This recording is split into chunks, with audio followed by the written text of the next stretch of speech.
Assalamualaikum warahmatullahi wabarakatuh. Sebelumnya perkenalkan, nama saya Salsabila, NIM 195211268.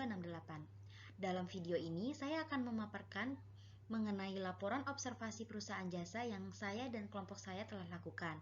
Perusahaan jasa yang saya dan kelompok saya observasi yaitu PT Kereta Api Indonesia atau KAI Persero.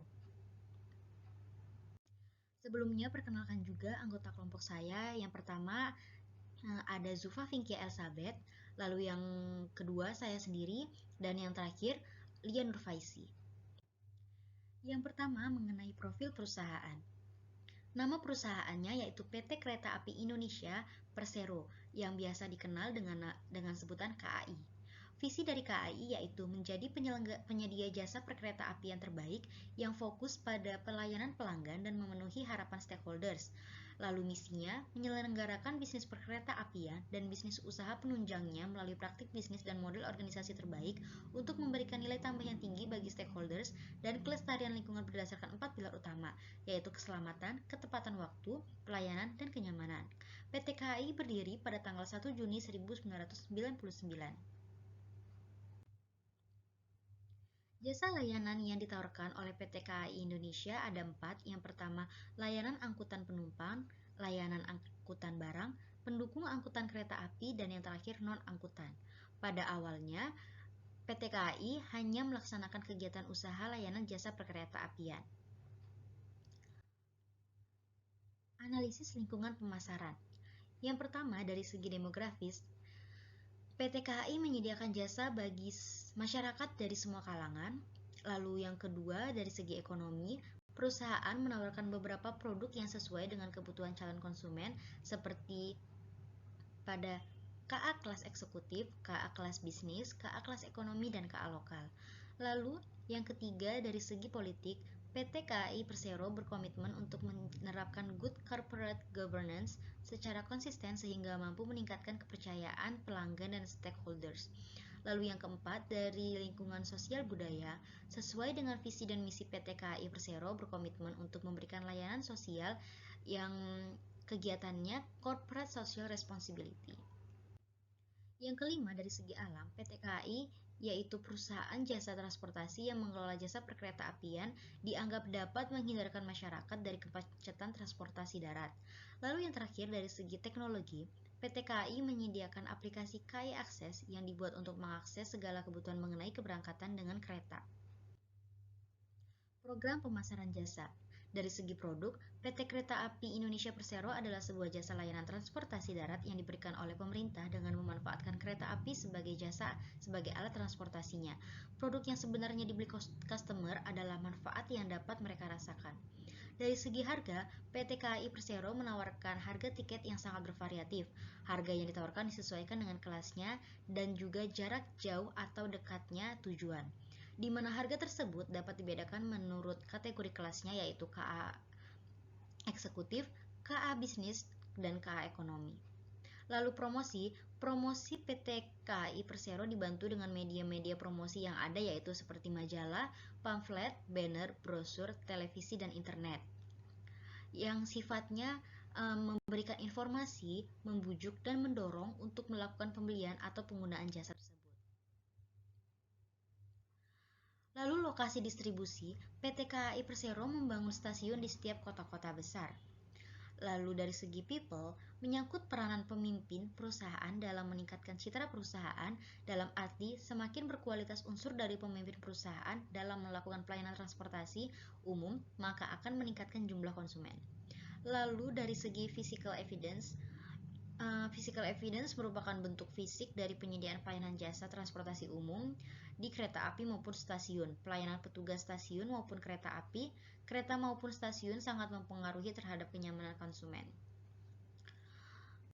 Lalu yang terakhir, pada segi proses, kualitas pelayanan jasa transportasi umum kereta ini akan meningkatkan minat konsumen untuk berpergian menggunakan kereta api karena mereka merasa nyaman dan aman serta merasa puas dengan pelayanan yang ada di dalam stasiun ataupun di dalam kereta api.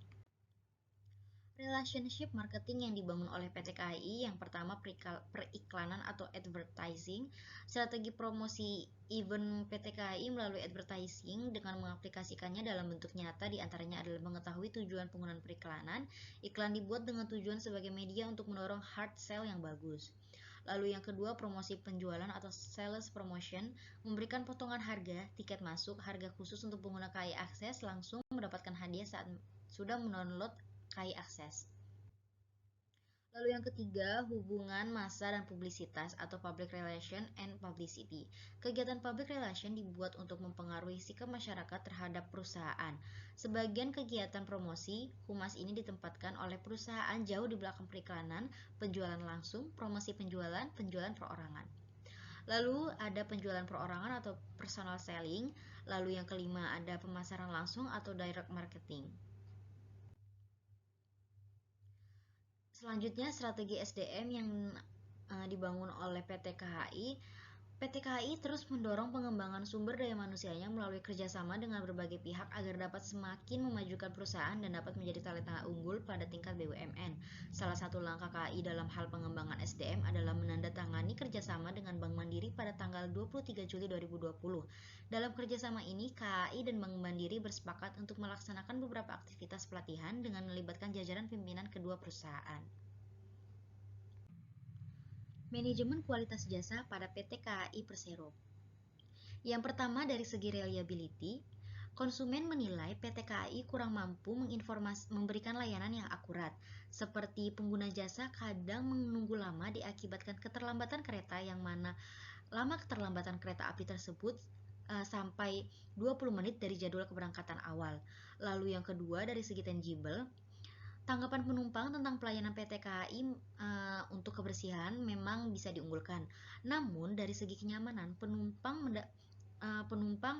banyak yang protes seperti untuk mendapatkan tiket di hari libur Sabtu dan Minggu serta hari libur nasional. Penumpang harus menunggu lama untuk mendapatkan tiket dikarenakan antrian yang sangat panjang. Lalu dari 2 loket yang ada, hanya 1 loket yang dioperasikan. Lalu juga satu antrian hanya dapat memesan tiket sebanyak 4 tiket. Lalu yang ketiga dari segi responsiveness,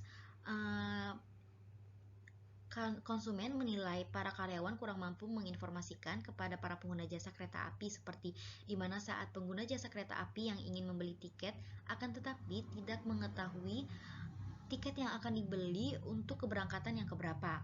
Lalu yang keempat atau yang terakhir yaitu segi assurance. Segi assurance, PT KAI menyediakan jaminan kecelakaan kepada penumpang yang menikmati jasa kereta tersebut.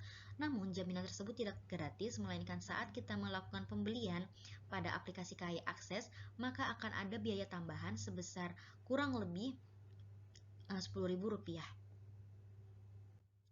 Analisis pasar konsumen.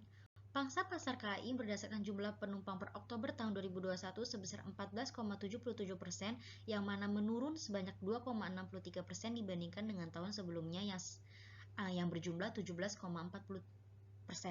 Penurunan tersebut dipengaruhi oleh adanya pembatasan jam operasional pada masa pemberlakuan pembatasan kegiatan masyarakat atau PPKM kereta api berkaitan dengan adanya peraturan pemerintah perihal pencegahan peningkatan kasus COVID-19.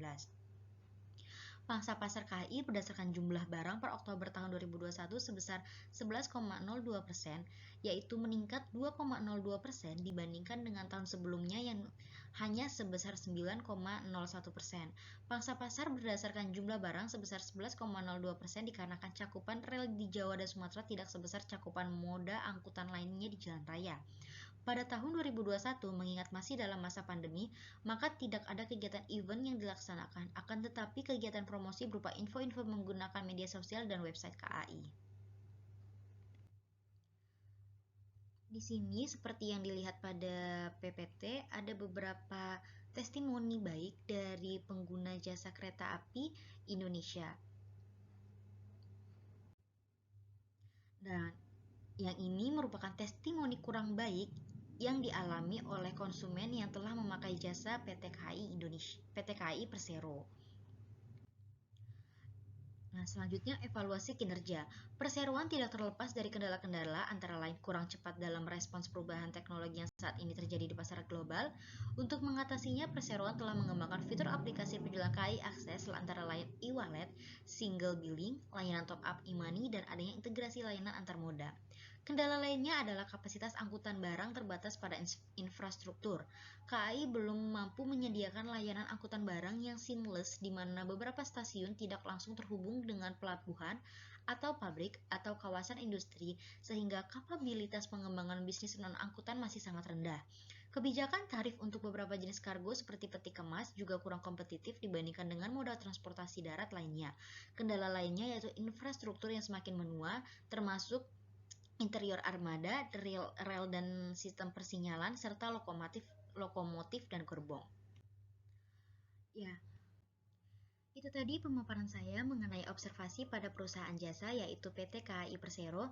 Terima kasih kepada penonton yang telah menonton video saya. Kurang lebihnya saya memohon maaf. Wassalamualaikum warahmatullahi wabarakatuh.